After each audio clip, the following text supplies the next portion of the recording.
Everyone, good morning. ఇవాళ మనం వంకాయ ఆలుగడ్డ ఎలా చేసుకుందామో చూసుకుందాము.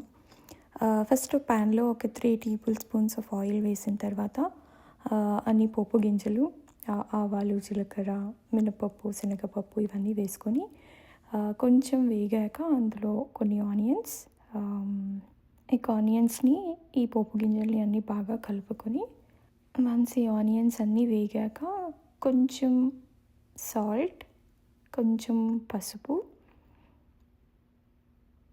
మళ్ళీ ఒకసారి స్టిర్ చేసుకుందాం. కొంచెం కొత్తిమీర, కరివేపాకు అండ్ పచ్చిమిర్చి వేసుకొని మళ్ళీ ఒకసారి బాగా కలుపుకొని ఆ తర్వాత ఇందులో ఈ ఆలు నేను మైక్రోవేవ్ చేశాను. అంటే నేను వాడేది పెద్ద వంకాయ కాబట్టి అది తొందరగా ఉడికిపోతుంది.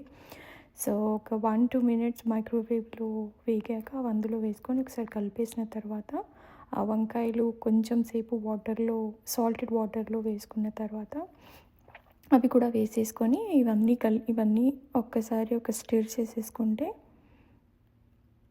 ఈ వంకాయ చాలా ఫాస్ట్గా ఉడికిపోతుందండి. సో ఒక 5 మినిట్స్ మూత పెట్టుకుంటే చాలు, it will be all done. So make sure your aloo is already cooked. లేదు అంటే ఆలు ఉడకదు అండ్ వంకాయ ఉడికిపోతుంది. సో ఇదంతా బాగా మిక్స్ చేసుకున్న తర్వాత ఒక 5 మినిట్స్ మూత పెట్టుకొని ఉడికించుకోండి. నేను ముందే సాల్ట్ వేసేసాను కాబట్టి ఐ హ్యాడ్ ఇనఫ్ సాల్ట్.